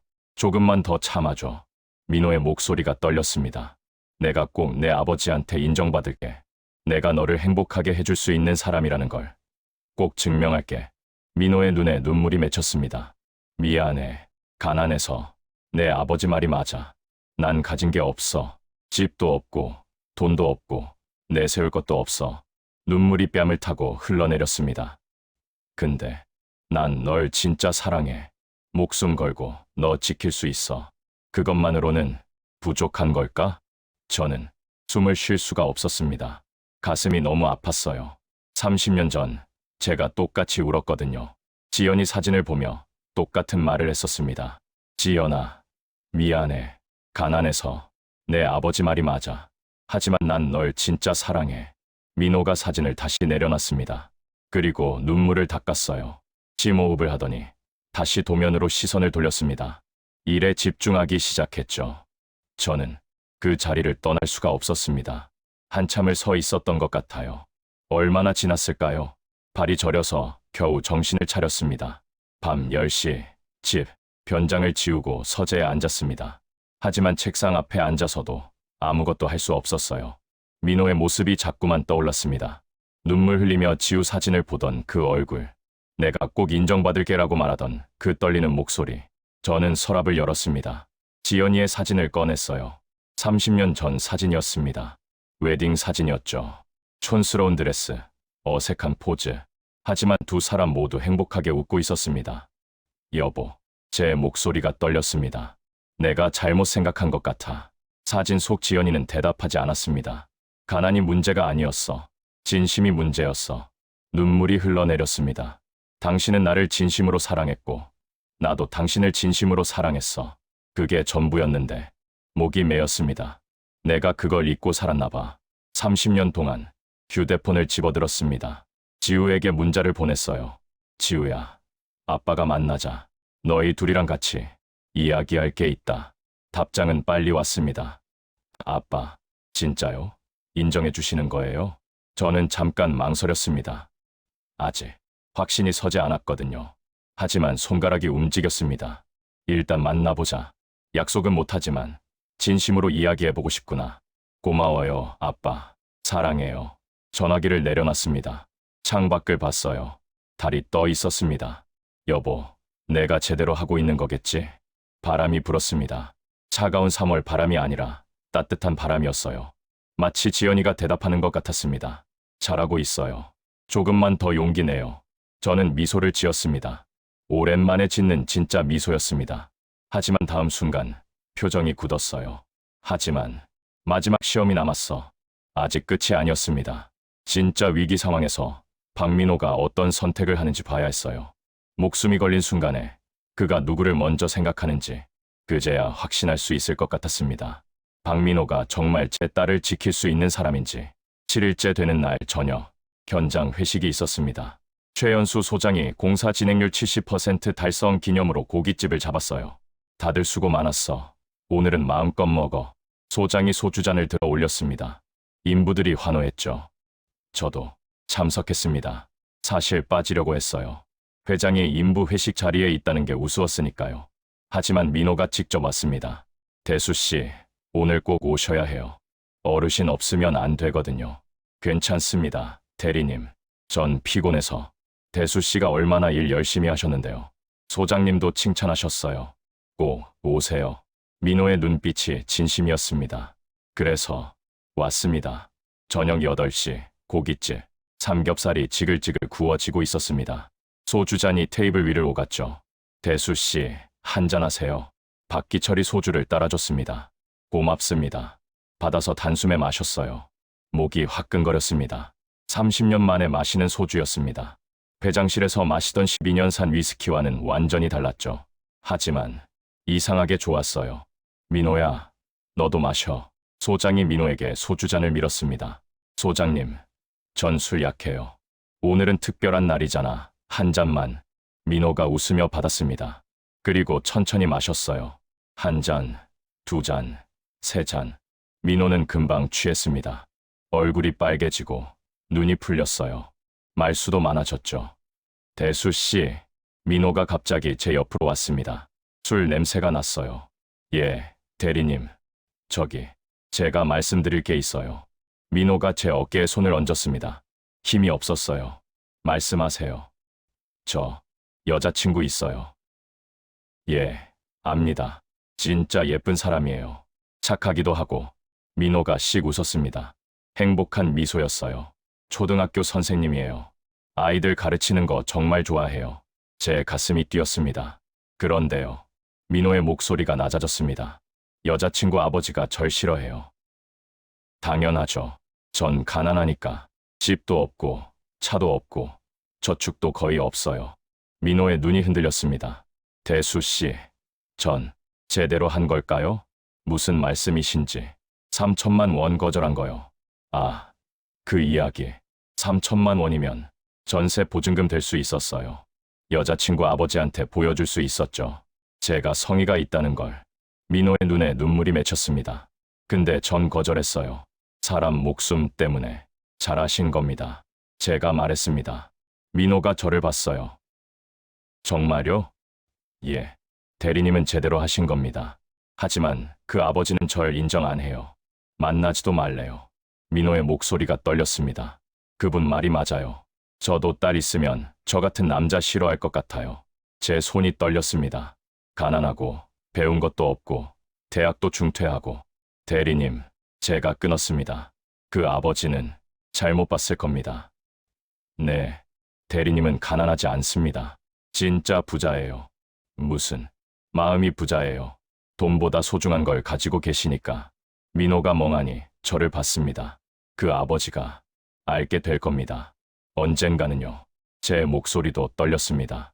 대리님이 얼마나 귀한 사람인지, 딸이 얼마나 좋은 사람을 만났는지. 민호의 눈에서 눈물이 흘러내렸습니다. 고마워요, 대수 씨. 그렇게 말씀해 주셔서. 그리고는 제 어깨에 머리를 기댔습니다. 저 힘들어요. 지우를 너무 사랑하는데 왜 이렇게 힘들까요? 제 눈가가 뜨거워졌습니다. 30년 전 제가 똑같이 물었던 질문이었습니다. 장인어른에게 거절당한 날, 지연이 품에 안겨서 울었어요. 지연아, 왜 이렇게 힘들까? 사랑하는데 왜 안 될까? 대리님, 제가 민호의 어깨를 토닥였습니다. 괜찮아질 겁니다. 분명 좋아질 거예요.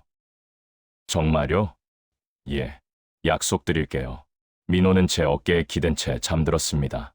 저는 하늘을 올려다봤습니다. 천장에 형광등이 깜빡이고 있었어요. 지연아, 이 녀석, 30년 전 나잖아. 눈물이 났습니다. 내가 너무 몰랐나 봐. 진짜 중요한 게 뭔지. 밤 11시, 회식이 끝나고 저는 취한 민호를 택시에 태웠습니다. 대수 씨, 고마워요. 조심히 들어가세요, 대리님. 택시가 떠났습니다. 저는 그 자리에 서서 한참을 생각했어요. 이제 그만 시험해야 하나? 머리로는 아직 확신이 서지 않았습니다. 하지만 가슴은 이미 알고 있었어요. 박민호가 어떤 사람인지. 다음 날 아침, 대수 씨, 큰일 났어요. 현장에 도착하자마자 박기철이 뛰어왔습니다. 무슨 일입니까? 4층 거푸집 지지대가 무너졌대요. 지금 철근, 콘크리트가 다 쏟아질 것 같아요. 제 얼굴이 굳었습니다. 사람은?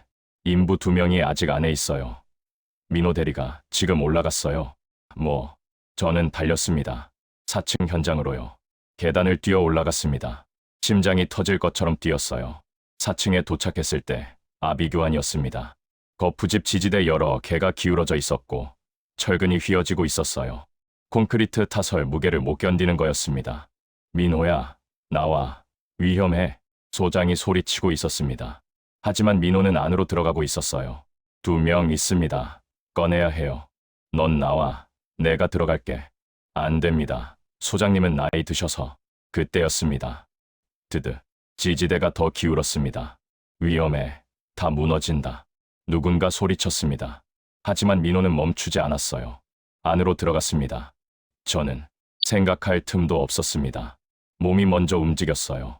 뛰어들어갔습니다. 민호 대리. 민호가 돌아봤습니다. 눈이 커졌어요. 대수 씨, 왜 들어오세요? 혼자 하면 시간 걸립니다.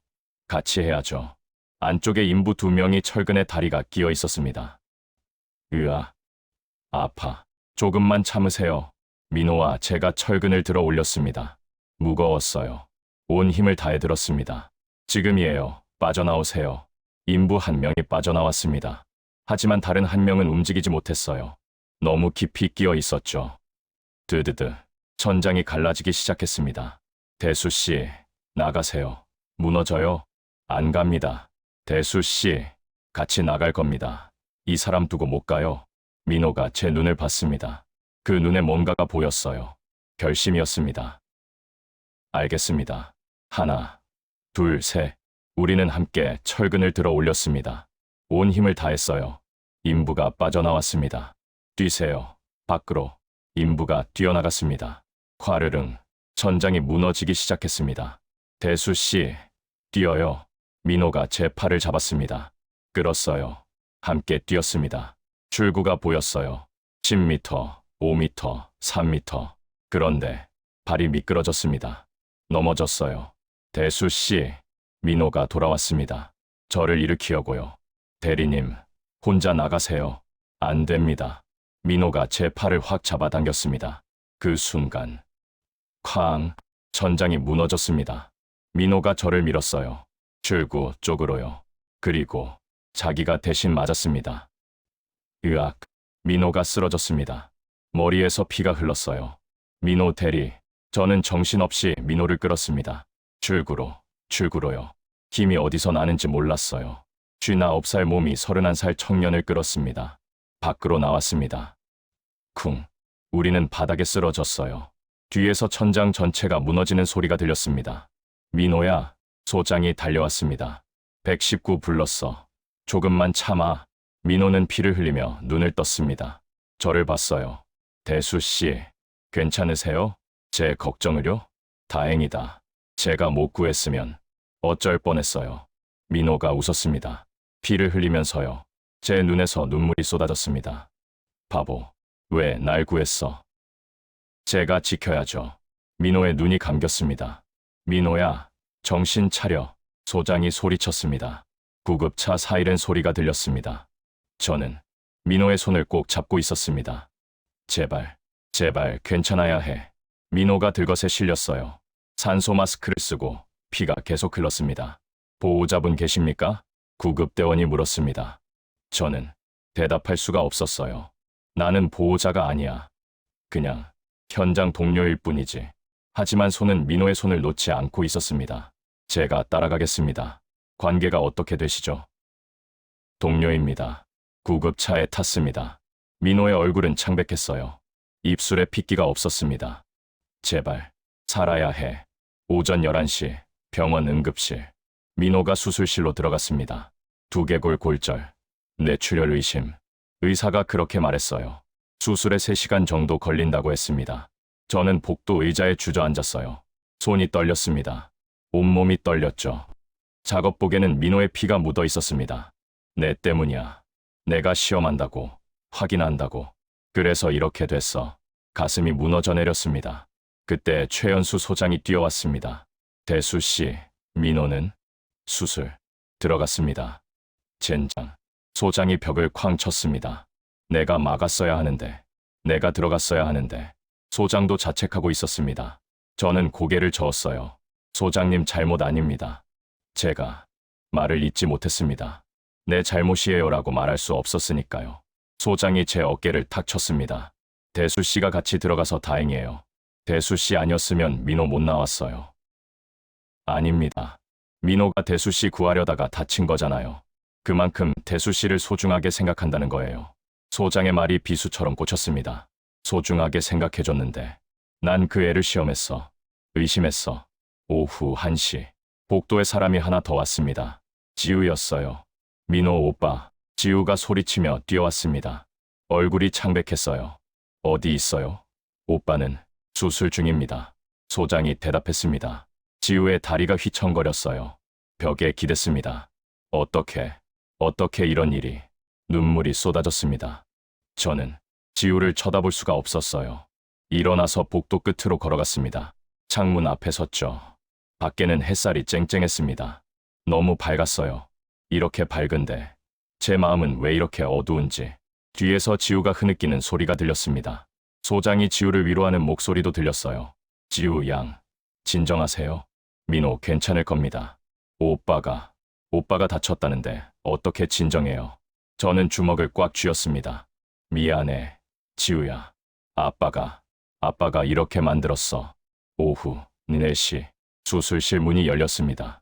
의사가 나왔어요. 보호자 계십니까? 지우가 벌떡 일어났습니다. 저 여자친구예요. 오빠, 어때요? 다행히 생명에는 지장 없습니다. 모두가 안도의 한숨을 쉬었어요. 하지만 두개골에 금이 갔고 뇌출혈이 있었어요. 2주 정도 입원이 필요합니다. 깨어날 수 있어요? 곧 깨어날 겁니다. 걱정하지 마세요. 의사가 들어갔습니다. 지우가 주저앉았어요. 손으로 얼굴을 감쌌습니다. 다행이다. 정말 다행이야. 저도 벽에 기댔습니다. 숨이 쉬어졌어요. 살았구나. 다행이다. 오후 6시 민호가 병실로 옮겨졌습니다. 머리에 붕대를 감고 있었어요. 아직 눈을 뜨지 못했습니다. 지우가 병상 옆에 앉아 있었습니다. 민호의 손을 꼭 잡고요. 저는 문 밖에서 지켜봤습니다. 오빠, 지우가 작게 불렀습니다. 왜 맨날 이래? 왜 맨날 혼자 다 떠안으려고 해? 목소리가 떨렸어요. 나도 함께 힘들어하고 싶은데. 나도 오빠 옆에 있고 싶은데. 지우의 눈물이 민호의 손등에 떨어졌습니다. 아빠한테 인정받으려고 그렇게 힘들어하지 않아도 돼. 나만 있으면 되잖아. 우리 둘이면 되잖아. 제 가슴이 찢어지는 것 같았습니다. 이제 그만 혼자 아파해. 나도 있잖아. 내가 옆에 있잖아. 저는 더 이상 볼 수 없었어요. 발이 저절로 뒤로 물러났습니다. 복도를 걸었습니다. 엘리베이터를 탔죠. 1층으로 내려갔습니다. 병원 밖으로 나왔어요. 저녁 공기가 차가웠습니다. 병원 주차장. 저는 차에 기대섰습니다. 다리에 힘이 풀렸어요. 주저앉았습니다. 그냥 바닥에요. 내가 뭘 한 거야. 문득 30년 전이 떠올랐습니다. 지연이가 병원 침대에 누워있던 날, 제 손을 잡고 울던 모습. 여보, 미안해요. 내가 더 튼튼하지 못해서. 무슨 소리야. 당신 잘못 아니야. 당신 혼자 너무 힘들었죠. 내가 옆에서 아무것도 못해줬어요. 그때 저는 뭐라고 대답했었죠. 괜찮아. 내가 다 할 수 있어. 걱정하지 마. 혼자 다 떠안으려 했습니다. 지연이를 편하게 해주려고요. 하지만 그게 지연이를 더 외롭게 만들었나 봐요. 함께 힘들어할 수 있는 기회조차 빼앗아버린 거였어요. 지금 지우가 느끼는 마음이 그거였습니다. 민호 옆에 있고 싶은데, 함께 아파하고 싶은데, 혼자 두지 말아달라는. 그리고 민호는 저처럼 혼자 다 떠안으려 하고 있었어요. 사랑하는 사람을 위해서요. 지연아, 하늘을 올려다봤습니다. 별이 하나 둘 보이기 시작했습니다. 내가 완전히 틀렸나 봐. 바람이 불었습니다. 돈이 중요한 게 아니었어. 집이 중요한 게 아니었어. 목소리가 떨렸습니다. 함께 있는 거였어. 함께 아파하고, 함께 웃고, 함께 살아가는 거였어. 눈물이 흘러내렸습니다. 민호는 날 구하려고 자기가 다쳤어. 제 아버지 같다고, 못 버려둔다고 주먹을 쥐었습니다. 30년 전 내가 그랬어야 했는데, 당신을 그렇게 지켰어야 했는데, 고개를 떨궜습니다. 미안해. 늦었지만, 이제라도 제대로 할게. 오후 7시, 다시 병원으로 들어갔습니다. 하지만 민호 병실로 가지 않았어요. 대신 복도 끝 의자에 앉았습니다. 멀리서 지우가 병실을 오가는 모습이 보였어요. 간호사에게 물어보고, 물을 받아오고, 민호 곁을 지키고, 제가 지연이를 지켜줬어야 했던 것처럼요. 주머니에서 휴대폰을 꺼냈습니다. 김 비서실장에게 전화했어요. 회장님, 김 실장. 네, 말씀하십시오. 내일 아침에 정장 한 벌 가져와. 이 병원으로. 병원이요? 그리고 잠깐 망설였습니다. 준비해둔 서류들 다 가져와. 전부. 무슨 서류 말씀이십니까? 박민호 관련된 거, 조사 보고서, 신상 정보, 전부. 그리고 한숨을 쉬었습니다. 태중건설 부사장 임명장 준비해도. 네, 박민호 태중건설 부사장으로 임명할 거야. 김 실장이 잠시 침묵했습니다. 회장님, 정말 괜찮으신 겁니까? 응, 이미 결정했어. 알겠습니다. 회장님 결정을 믿겠습니다. 전화를 끊었습니다. 새벽 3시. 저는 복도 의자에서 잠들었다가 깼습니다. 목이 뻐근했어요. 허리도 아팠죠. 하지만 괜찮았습니다. 민호가 저를 구하려고 다쳤는데 이 정도 불편함은 아무것도 아니었으니까요. 병실 쪽을 봤습니다. 불이 켜져 있었어요. 지우도 여전히 깨어 있었나 봐요. 저는 조용히 일어나 병실 쪽으로 걸어갔습니다. 문틈으로 들여다봤어요. 지우가 의자에서 졸고 있었습니다. 민호의 손을 잡은 채로요. 그리고 민호의 눈이 살짝 떠져 있었습니다. 깨어났나 봐요. 민호는 천천히 고개를 돌려 지우를 봤습니다. 지우의 머리를 쓰다듬었어요. 아주 조심스럽게요. 그리고 작게 중얼거렸습니다.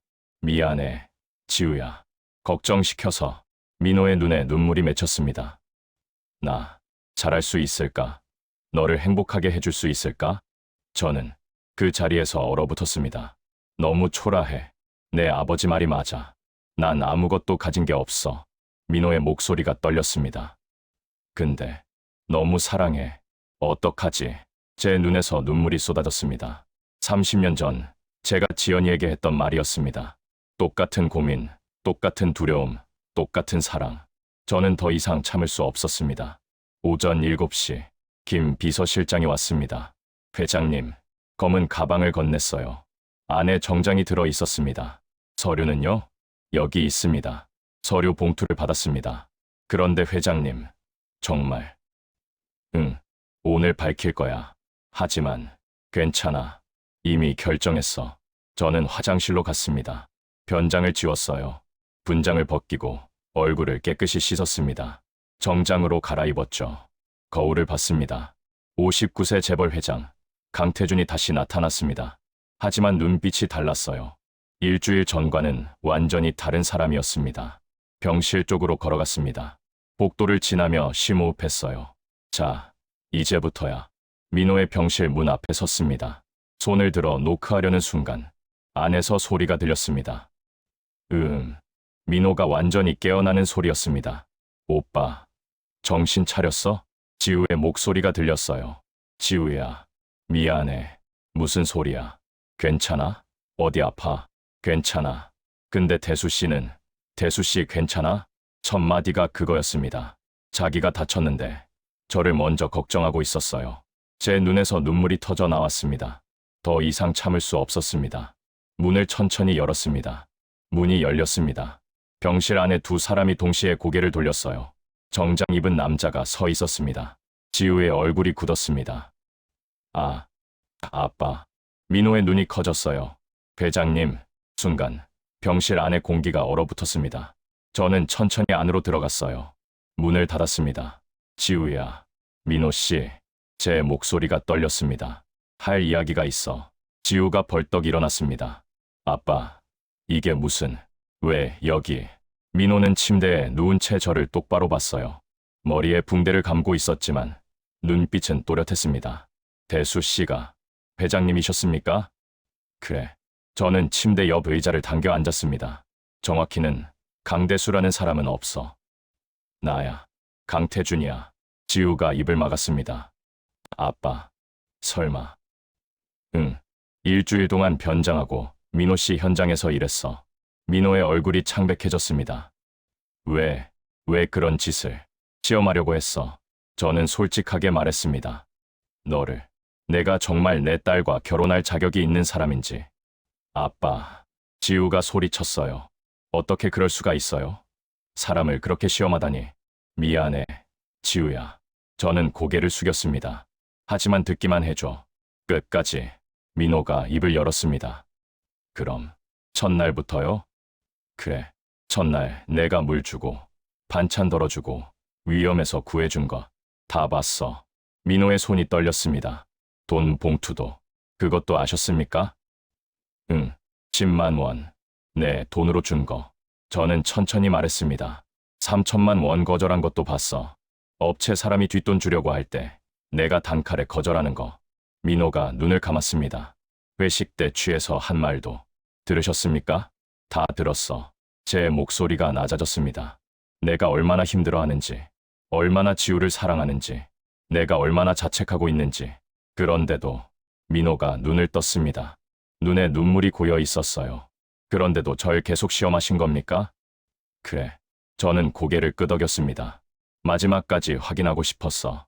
진짜 위기 상황에서 내가 어떤 선택을 하는지. 민호가 쓴 웃음을 지었습니다. 그래서 결과는 어떠셨습니까? 제가 합격입니까? 민호야. 저는 자리에서 일어났습니다. 그리고 민호 앞에 무릎을 꿇었어요. 아빠. 지우가 놀라서 소리쳤습니다. 아빠. 뭐 하세요? 민호도 황급히 일어나려 했어요. 회장님. 안 됩니다. 일어나세요. 가만히 있어. 제가 민호의 어깨를 눌렀습니다. 내가 할 말 있어. 깊게 숨을 들이쉬었습니다. 미안해. 민호야. 제 목소리가 떨렸어요. 너를 의심해서, 시험해서, 사람 취급 안 하고 함부로 대해서. 회장님. 합격이고 뭐고 없어. 처음부터 내가 맞았어. 눈물이 흘러내렸습니다. 돈이 중요한 게 아니었어. 집이 중요한 게 아니었어. 민호의 눈도 젖어들었습니다. 너는 내가 평생 찾던 사람이었어. 무슨 30년 전에 나도 너처럼 가난했어. 월급 80만 원 받는 현장 기술자였지. 저는 천천히 말했습니다. 지우 엄마를 만났을 때 장인어른이 날 반대했어. 똑같이 가난하다고 내 딸 고생시킬 거라고. 민호가 숨을 죽였습니다. 나는 장인어른한테 증명하려고 했어. 내가 돈 벌 수 있는 사람이라고. 그래서 미친 듯이 일했지. 손이 떨렸어요. 근데 그 사이에 지우 엄마가 떠났어. 과로사였어. 제대로 병원도 못 가고 영양가 있는 음식도 못 먹고 스트레스만 쌓인 채 살다가. 회장님, 내 욕심 때문이었어. 인정받고 싶은 욕심. 장인어른 말이 틀렸다는 걸 증명하고 싶은 욕심. 저는 민호를 똑바로 봤습니다. 근데 너는 달라. 너는 3천만 원을 거절했어. 사람 목숨이 더 중요하다고. 그건 너는 위험한 상황에서 날 구했어. 회장인 줄도 모르고 그냥 어르신이라고. 제 아버지 같다고. 눈물이 뚝뚝 떨어졌습니다. 너는 내가 되지 못한 사람이야. 내가 됐어야 했던 사람. 민호의 눈에서도 눈물이 흘러내렸습니다. 회장님, 너는 우리 지우를 지킬 수 있는 사람이야. 저는 민호의 손을 잡았습니다. 돈으로가 아니야. 진심으로. 목숨 걸고. 회장님, 미안해. 늦게 깨달아서. 널 이렇게 다치게 해서. 저는 고개를 숙였습니다. 용서해 줄 수 있겠니? 민호는 한참을 아무 말도 하지 못했습니다. 그저 눈물만 흘리고 있었어요. 지우도 옆에서 울고 있었습니다. 아빠. 지우가 저를 꼭 안았습니다. 고마워요. 인정해 주셔서. 저도 지우를 안았어요. 미안해. 지우야. 아빠가 너무 늦었지? 아니에요. 지금이라도. 정말 고마워요. 세 사람은 한참을 그렇게 울었습니다. 잠시 후 저는 자리에서 일어났습니다. 눈물을 닦았어요. 민호야. 예. 회장님. 퇴원하면 우리 집으로 와. 네. 정식으로 인사시켜줘. 내 사위라고. 민호의 눈이 커졌습니다. 회장님. 정말 괜찮으신 겁니까? 괜찮고 말고. 우리 지우 잘 부탁해. 저는 웃었습니다. 그리고 말이야. 주머니에서 서류 봉투를 꺼냈어요. 이건 뭡니까? 태중건설 입사 제안서야. 민호가 서류를 펼쳤습니다. 눈이 점점 커졌어요. 현장이사 직급, 연봉 8천만 원. 내 능력이면 충분히 받을 만해. 하지만 회장님, 전 대학도 중퇴했고 현장에서 10년 일한 게 대학 졸업장보다 낫더라. 저는 민호의 어깨를 두드렸습니다. 물론 억지로는 안 해. 내가 원하면 지금 회사 계속 다녀도 돼. 난 그냥 기회를 주고 싶을 뿐이야. 민호는 서류를 들여다보며 입술을 깨물었습니다. 시간을 주시겠습니까? 당연하지. 천천히 생각해. 그때 문이 열렸습니다. 최연수 소장이 들어왔어요. 민호야, 어떠? 소장이 저를 보고 멈칫했습니다. 회장님, 여기. 왜, 소장님? 저는 인사했습니다. 일주일 동안 신경 써주셔서 감사했습니다. 네. 소장이 저와 민호를 번갈아 봤어요. 민호가 작게 웃었습니다. 소장님, 대수 씨가 회장님이셨대요. 뭐, 대수 씨가? 소장의 입이 떡 벌어졌습니다. 그럼 일주일 동안 제 정체를 숨기고 민호 씨를 지켜봤습니다. 저는 고개를 숙였어요. 소장님한테도 죄송합니다. 속인 것 같아서. 아니, 그게 아니라 소장이 황급히 손을 저었습니다. 제가 민호한테 반말하고 일 시키고 큰일 날 뻔했네요. 아닙니다. 소장님 덕분에 민호 씨의 진짜 모습을 볼 수 있었어요. 저는 진심으로 말했습니다. 좋은 직원 키우셨습니다. 자랑스러우실 거예요. 소장이 민호를 봤습니다. 이 녀석, 정말 자랑스럽죠. 소장의 눈가가 붉어졌어요. 내 자식 같은 녀석입니다. 회장님, 저녁 7시, 병실에는 여러 사람이 모였습니다. 박기철을 비롯한 현장 인부들이 문병을 왔어요. 민호 대리, 괜찮아? 예, 덕분에 괜찮습니다. 그나저나 대수 씨는 어디 갔어? 같이 다쳤다며? 박기철이 두리번거렸습니다. 저는 복도 끝에 서 있었어요. 이제 정체를 밝힐 때가 됐나 봐요. 천천히 걸어갔습니다. 어르신 누구세요? 박기철이 저를 봤습니다. 아, 환자 보호자신가? 아닙니다. 저는 웃었습니다. 저, 대수예요. 네, 무슨. 박기철의 눈이 점점 커졌습니다. 대수 씨, 목소리? 일주일 동안 고생 많으셨습니다. 기철 씨, 순간 병실이 조용해졌습니다. 모든 인부들이 저를 쳐다봤어요. 대수 씨가, 회장님, 그렇습니다. 저는 고개를 숙였습니다. 속여서 죄송합니다. 하지만 여러분 덕분에 귀한 걸 배웠어요. 뭘 배우셨다는 건지, 진짜 부자가 뭔지요. 저는 민호를 봤습니다. 돈이 많은 게 부자가 아니더라고요. 마음이 넓은 게 부자였어요. 인부들이 서로 눈빛을 교환했습니다. 그리고 하나 둘씩 웃기 시작했어요. 회장님도 참 별짓을 다 하시네요. 박기철이 머리를 긁었습니다. 근데 뭐 좋으신 분인 건 알았어요. 대수 씨일 때도 고맙습니다. 민호 대리 잘 봐주세요. 저 친구 진짜 괜찮은 놈이거든요. 압니다. 제일 잘 알아요. 밤 10시 병실이 조용해졌습니다. 모두 돌아가고 저와 지우, 민호만 남았어요. 아빠, 집 가셔야죠. 피곤하시잖아요. 괜찮아. 조금 더 있다 갈게. 저는 창밖을 봤습니다. 달이 떠 있었어요. 민호야. 예. 회장님. 아니, 이제 아버님이라고 불러. 민호가 움찔했습니다. 아직 결혼도 안 했는데 결혼 안 해도 넌 내 아들이야. 내가 날 구했으니까. 저는 민호를 봤습니다. 목숨 구해준 은인이자 내 사위야.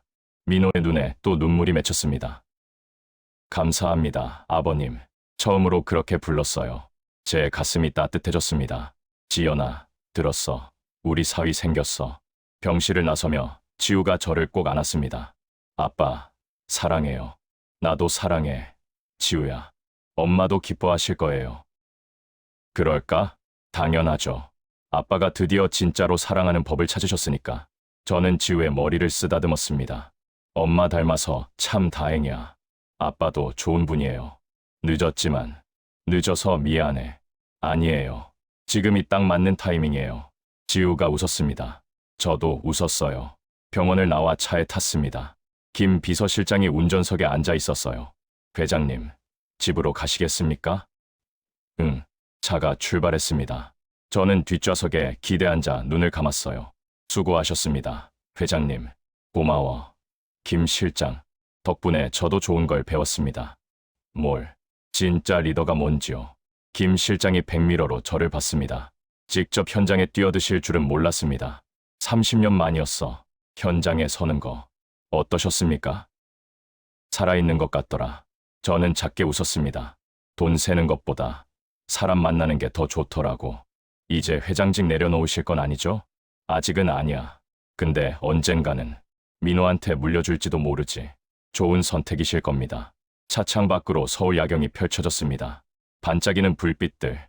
30년 동안 저 불빛을 올려다보며 달려왔어요. 하지만 이제는 알겠어요. 진짜 빛은 저 위가 아니라 바로 옆에 있었다는 걸. 3개월 후 2023년 6월 15일 토요일. 오늘은 지우의 결혼식 날입니다. 저는 거울 앞에 섰어요. 덕시도 차림이었습니다. 김 비서실장이 나비 넥타이를 매주고 있었어요. 회장님, 긴장되십니까? 응, 솔직히 떨렸습니다. 손이 저절로 떨리더라고요. 괜찮으실 겁니다. 회장님께서 직접 선택하신 사위 아니십니까? 그래도 딸을 보내는 건 또 다른 일이야. 거울 속 제 모습을 봤습니다. 59세, 백발이 늘었어요. 주름도 깊어졌죠. 하지만 눈빛은 3개월 전보다 밝았습니다. 오전 10시, 호텔 웨딩홀. 사람들이 하나둘 모여들고 있었습니다. 태중건설 임원들, 거래처 사람들, 친척들, 그리고 현장 인부들도 왔어요. 최연수 소장, 박기철, 그리고 여러 동료들. 회장님, 박기철이 손을 흔들었습니다. 말끔한 정장 차림이었어요. 기철 씨, 오셨습니까? 당연하죠. 민호 대리. 아니, 민호 이사 결혼식인데요. 민호는 3개월 전 태중건설에 입사했습니다. 현장 이사로요. 처음엔 거절하려 했었어요. 회장님, 제가 사돈 회사에 들어가면 사람들이 뭐라고 할까봐. 뭐라고 하든 내 실력으로 증명하면 돼. 결국 설득했습니다. 그리고 민호는 정말 잘하고 있었어요. 현장 관리, 안전 교육, 인력 배치까지. 임원들도 인정했습니다. 박 이사 아니었으면 저번 프로젝트 큰일 날 뻔했습니다. 젊은데 책임감이 대단해요. 제가 제일 자랑스러웠죠. 오전 11시, 신부 대기실. 문을 두드렸습니다. 지우야, 아빠야, 들어오세요. 문을 열었어요. 그리고 숨이 멎는 줄 알았습니다. 웨딩드레스를 입은 지우가 서 있었어요. 햇살이 창문으로 들어와 지우를 비추고 있었습니다. 아빠, 지우가 웃었습니다. 어때요? 저는 대답할 수가 없었어요. 눈물이 나오려고 했거든요. 예쁘다. 겨우 말했습니다. 엄마 닮았어. 아빠도 멋있어요. 지우가 다가와서 제 팔짱을 꼈습니다. 준비됐어요? 응. 하지만 준비 안 됐어요. 어떻게 준비해요? 28년 키운 딸을 보내는데. 아빠, 울지 마세요. 안 울어. 벌써 눈 빨개졌는데요. 지우가 웃었습니다. 저도 웃었어요. 눈물 흘리면서요. 아빠, 고마워요. 뭐가? 민호 오빠 인정해 주셔서, 진심으로 받아주셔서. 지우가 제 손을 꼭 잡았습니다. 엄마도 기뻐하실 거예요. 그럴까? 당연하죠. 아빠가 엄마 못다 한 사랑, 민호 오빠한테 해주고 계시잖아요. 제 눈에서 눈물이 뚝 떨어졌습니다. 지우야. 예, 행복해라. 꼭. 네, 약속할게요. 오전 11시 30분, 식장 입구. 음악이 흐르기 시작했습니다. 박은어의 결혼 행진곡이었어요. 문이 열렸습니다. 저는 지우와 팔짱을 끼고 천천히 걸었습니다. 버진 로드. 양옆으로 하객들이 앉아 있었어요. 모두 박수를 치며 웃고 있었습니다. 하지만 제 눈에는 한 사람만 보였어요. 제단 앞에 서 있는 민호. 새하얀 턱시도를 입은 민호가 저를 보고 있었습니다. 눈이 빨갛게 충혈돼 있었어요. 울고 있었나 봐요. 저도 그랬으니까요. 제단 앞에 도착했습니다. 민호가 제 앞에 섰어요. 저는 지우의 손을 잡았습니다. 그리고 민호의 손에 올려놨어요. 부탁한다. 민호야. 예, 아버님. 민호의 목소리가 떨렸습니다. 제 목숨보다 소중하게 지키겠습니다. 알아. 저는 민호의 어깨를 탁 쳤습니다. 내가 그런 사람인 거 벌써 봤어. 민호가 웃었습니다. 눈물 흘리면서요. 저도 웃었어요. 그리고 자리로 돌아갔습니다. 식이 진행됐습니다. 줄에 말씀이 나왔어요. 신랑 신부는 서로를 사랑하고 존중하며 평생을 함께하기로 약속합니까? 예. 두 사람의 대답이 울려 퍼졌습니다. 그럼 이제 신랑은 신부에게 입맞춤을 해도 좋습니다. 민호가 천천히 지우에게 다가갔습니다. 베일을 올렸어요. 그리고 입을 맞췄습니다. 박수가 터져 나왔습니다. 저도 박수를 쳤어요. 눈물을 흘리면서요. 여보, 우리 딸 잘 키웠지? 오후 1시 피로연 축하 인사가 이어졌습니다. 회장님, 축하드립니다. 좋은 사위 만나셨네요. 박 이사 정말 괜찮은 청년입니다. 저는 고개를 끄덕이며 인사를 받았어요. 그때 최연수 소장이 다가왔습니다. 회장님, 잠깐 시간 좀 내주시겠습니까? 예, 소장님. 소장을 따라 복도로 나갔습니다. 뭔가 보여드릴 게 있습니다. 소장이 손에 든 가방을 열었어요. 안에서 무언가를 꺼냈습니다. 낡은 노란색 안전모였습니다. 이건 민호가 맨날 쓰던 안전모입니다. 소장이 안전모를 제 손에 쥐어줬어요. 긁힌 자국이 가득했습니다. 찌그러진 부분도 있었어요. 민호가 이걸 회장님께 드리라고 했습니다. 왜? 자기 인생에서 가장 소중한 물건이래요. 회장님이 자기를 만들어준 은인이시니까 이걸 드려야 한다고. 제 손이 떨렸습니다. 그리고 새 안전모는 회장님이 주신 거 쓰겠대요. 내가 준 거? 회장님이 태중건설로 데려오셨잖아요. 그게 새 출발이래요. 소장이 웃었습니다. 민호 녀석, 센스 있죠? 저는 안전모를 꼭 안았습니다. 눈물이 또 흘러내렸어요. 오후 3시 신혼부부 퇴장. 민호와 지우가 손을 잡고 걸어 나왔습니다. 사람들이 꽃가루를 뿌렸어요. 축하해, 행복해. 환호성이 울려 퍼졌습니다. 저도 꽃가루를 뿌렸어요. 두 사람이 제 앞을 지나갔습니다. 지우가 저를 보며 웃었어요. 아빠, 사랑해요. 나도 사랑해. 민호도 고개를 숙였습니다. 아버님, 감사합니다. 잘 살아라. 민호야. 두 사람이 식장 문을 나섰습니다. 햇살이 쏟아지는 곳으로요. 오후 5시. 모든 게 끝났습니다. 하객들이 다 떠나고 식장이 조용해졌어요. 저는 혼자 빈 식장에 앉아 있었습니다. 손에는 민호의 낡은 안전모가 있었어요. 안전모를 들여다봤습니다. 안쪽에 작은 글씨가 새겨져 있었어요. 포기하지 말자. 지우를 위해. 민호가 스스로에게 했던 다짐이었나 봐요. 제 눈에서 또 눈물이 났습니다. 민호야, 고마워. 조용히 중얼거렸습니다. 내 딸 사랑해줘서. 그리고 나를 깨워줘서. 그때 누군가 뒤에서 다가왔습니다. 김 비서실장이었어요. 회장님, 이제 가실 시간입니다. 응, 알겠어. 자리에서 일어났습니다. 안전모를 가방에 넣었어요. 김 실장. 예, 회장님. 오늘 고마웠어. 제가요?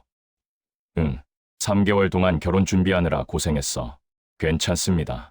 보람 있었습니다. 김 실장이 웃었습니다. 회장님께서 행복해 보이셔서요. 그래. 예, 예전보다 훨씬요. 저는 거울을 봤습니다. 턱시도 입은 제 모습이 비쳤어요. 나도 그런 것 같아. 저녁 7시. 집에 돌아왔습니다. 지우가 없는 집은 너무 조용했어요. 서재로 갔습니다. 서랍을 열어 지연이 사진을 꺼냈어요. 여보, 사진에 대고 말했습니다. 오늘 지우 결혼했어. 사진 속 지연이는 여전히 웃고 있었습니다. 좋은 사람 만났어. 내가 좋아할 만한 사람이야. 저는 의자에 앉았어요. 가난하지만 진심이 있는 사람. 목숨 걸고 사랑할 줄 아는 사람. 한숨을 쉬었습니다. 30년 전 나처럼 말이야. 잠시 침묵이 흘렀습니다. 미안해, 여보. 너무 늦게 깨달아서. 눈물이 떨어졌습니다. 돈이 중요한 게 아니었어. 함께 있는 게 중요했어. 사진을 꼭 안았습니다. 다음 생에서는 제대로 할게. 약속해. 그때 전화가 울렸습니다. 지우였어요. 여보세요? 아빠. 신혼여행 출발하기 전에 전화드렸어요. 그래. 잘 도착했니? 네. 공항이에요. 민호 오빠가 인사하고 싶대요. 전화기 너머로 민호의 목소리가 들렸습니다. 아버님, 저 박민호입니다. 응, 민호야. 지우 잘 모시고 다녀오겠습니다. 그래. 조심해서 다녀와. 아버님, 민호의 목소리가 떨렸습니다. 정말 감사합니다. 제 인생을 바꿔주셔서. 내가 뭘. 아니에요. 회장님이 안 오셨으면 저는 계속 제 자신을 믿지 못했을 거예요. 민호가 말했습니다. 가난해서 자격 없다고, 지우를 행복하게 못해준다고 생각했을 거예요. 민호야. 근데 회장님이 인정해 주셨잖아요. 제가 충분하다고, 진심이면 된다고. 민호의 목소리가 울먹였습니다. 그 말 덕분에 저 이제 당당해요. 제 아내 행복하게 해줄 자신 있어요. 제 눈에서 눈물이 흘러내렸습니다. 잘할 거야, 민호야. 너는 할 수 있어. 예, 아버님, 약속드립니다. 전화를 끊었습니다. 저는 한참을 그 자리에 앉아 있었어요. 밤 11시, 침대에 누웠습니다. 천장을 바라봤어요. 오늘 하루가 주마등처럼 지나갔습니다. 웨딩드레스 입은 지우, 턱시도 입은 민호, 손을 맞잡고 걸어 나가던 두 사람. 잘했어. 내가 제대로 한 거야. 문득 3개월 전이 떠올랐습니다. 공사장 인부로 변장하고 민호 옆에서 일하던 그때, 철근 옮기고 땀 흘리고 도시락 나눠 먹던 그 일주일. 그때가 30년 만에 제일 행복했던 것 같아요. 다시 해볼까? 가끔은 웃음이 났습니다. 회장이 현장에 내려가면 다들 놀라겠죠. 하지만 괜찮을 것 같았어요. 진짜 현장을 보는 것, 진짜 사람을 만나는 것, 그게 진짜 경영이니까요. 눈을 감았습니다. 어둠 속에서 지연이의 목소리가 들리는 것 같았어요. 잘했어요, 여보. 정말 잘했어요. 고마워, 여보. 이제 행복하세요. 당신도. 응, 그럴게. 따뜻한 바람이 불었습니다. 창문 틈으로 들어온 6월의 바람이었어요. 마치 지연이가 제 이마에 입 맞추는 것 같았습니다. 저는 편안하게 잠들었습니다. 오랜만에 악몽 없이요. 1년 후, 태중건설 회의실. 그럼 이번 안전 매뉴얼 개정안, 박민호 전무가 발표해 주시죠. 제가 말했습니다. 민호가 일어섰어요. 이제 전무가 됐습니다. 예, 회장님. 저희가 새로 도입할 안전 시스템은. 민호가 프레젠테이션을 시작했습니다. 임원들이 고개를 끄덕였어요. 저는 흐뭇하게 바라봤습니다. 잘 크고 있어. 회의가 끝나고 민호가 다가왔습니다. 아버님, 오늘 저녁에 시간 되십니까? 왜? 지우가 아버님 초대하고 싶대요. 좋은 소식이 있다고. 좋은 소식. 민호가 웃었습니다. 직접 들어보세요. 저녁 7시, 민호와 지우의 집. 초인종을 눌렀습니다. 문이 열렸어요. 아빠. 지우가 반갑게 맞아줬습니다. 들어오세요. 민호 오빠가 저녁 준비했어요. 민호가 거실로 들어갔습니다. 식탁에 음식이 가득했어요. 아버님, 앉으세요. 민호가 앞치마를 두르고 있었습니다. 내가 요리를 지우한테 배웠어요. 맛있을 거예요. 셋이 둘러앉았습니다. 밥을 먹는데 지우가 말했어요. 아빠, 할아버지 될 준비하세요. 순간 숟가락을 떨어뜨렸습니다. 임신 했어? 네. 지우가 환하게 웃었습니다. 8주 됐어요. 저는 눈물이 왈칵 쏟아졌습니다. 아빠, 왜 울어요? 기뻐서. 민호가 제 손을 잡았습니다. 축하해 주세요, 아버님. 축하해. 정말 축하해. 저는 두 사람의 손을 꼭 잡았습니다. 여보, 들었어. 우리 손주 생긴대. 3년 후, 노란색 안전모를 쓴 남자가 현장을 걸어갑니다. 62세 강태준 회장. 아니, 이제는 가끔 현장을 도는 강대수 어르신이기도 합니다. 회장님, 오늘도 현장 순회 나오셨습니까? 응, 직접 봐야 안심이 되더라고. 옆에서 민호가 웃습니다. 아버님, 저 믿으시죠? 믿지. 하지만 보는 게 더 좋아. 둘이 나란히 현장을 걷습니다. 할아버지와 아들처럼요. 그때 뒤에서 목소리가 들립니다. 아빠, 할아버지. 돌아보니 지우가 유모차를 밀고 오고 있습니다. 점심 가져왔어요. 유모차 안에는 두 살배기 손녀가 자고 있습니다. 우리 윤서 잘 자네. 저는 유모차를 들여다봤어요. 작은 얼굴, 평화로운 표정, 지연이를 닮았습니다. 여보, 하늘을 올려다보며 조용히 불렀습니다. 우리 이만하면 잘 산 거지? 바람이 불었습니다. 따뜻한 여름바람이었어요. 인생은 돈으로 완성되는 게 아니라 함께 손을 잡아주는 사람으로 완성됩니다. 뒤늦게 깨달아도 괜찮습니다. 중요한 건 지금부터라도 서로를 지켜주는 마음이니까요. 이 이야기가 당신의 하루의 작은 위로가 되었다면 구독과 좋아요 부탁드립니다.